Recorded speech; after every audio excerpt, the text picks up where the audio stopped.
যারা সরকারের সঙ্গে সম্পর্কযুক্ত, আত্মীয়তার সূত্রে হোক, ব্যবসায়ের সূত্রে হোক বা যে কোনোভাবেই হোক, তারা কিন্তু একচেটিয়া তারা সব কিছু লুটপাট করে নিয়ে যায়। আমি মনে করি সবচেয়ে গুরুত্বপূর্ণ যে সংস্কার বাংলাদেশে আজকে প্রয়োজন, সেটা হচ্ছে যে বাংলাদেশ থেকে দুর্নীতি নির্মূল করতে।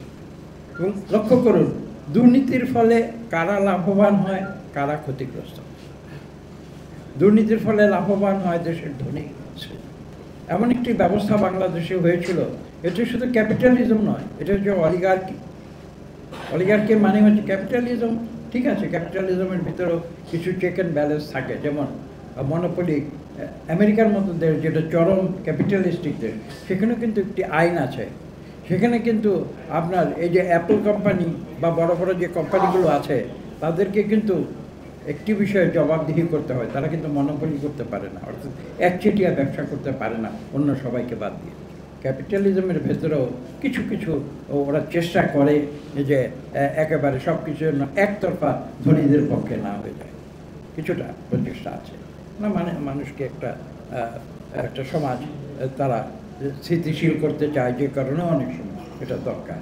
কিন্তু অলিগার্কি এমন একটি জিনিস যেখানে কিন্তু কোনো রকমের চেক অ্যান্ড ব্যালেন্স বলতে শূন্য, এবং সেখানে যারা সরকারের সঙ্গে সম্পর্কযুক্ত, আত্মীয়তার সূত্রে হোক, ব্যবসায়ের সূত্রে হোক বা যে কোনোভাবেই হোক, তারা কিন্তু একচেটিয়া তারা সব কিছু লুটপাট করে নিয়ে যায়, এবং যেটা বাংলাদেশে হয়েছিল।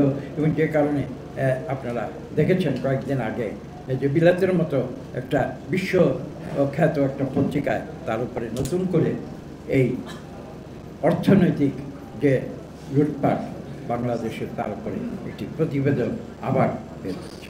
সেমিনারের পিছনে আমি যেটা মূল উদ্দেশ্য বলে বিশ্বাস করি, সে সম্বন্ধে আমি আপনাদের কিছুটা ইঙ্গিত দিতে পেরেছি। এবং মূল উদ্দেশ্যটা আমি এটাই বিশ্বাস করি যে শুধু দেশের একটি গোষ্ঠী, যারা ধনিক গোষ্ঠী, শুধু তাদের জন্য যদি আমরা কাজ করি, তাদের উন্নয়নের জন্য যদি চেষ্টা করি, তাদের জন্য সুবিধার জন্য আমরা আইন প্রণয়ন করি, তাদের লোপাট করে দেওয়ার জন্য যদি আমরা সহায়তা করি, দেশের রাষ্ট্রযন্ত্রকে ব্যবহার করে যদি দরিদ্র মানুষকে শোষণ করে সেই অর্থ বিদেশে পাচার করে দেওয়া হয়, তাহলে এই দেশের 18 কোটি মানুষ কিন্তু বেঁচে থাকতে পারবে।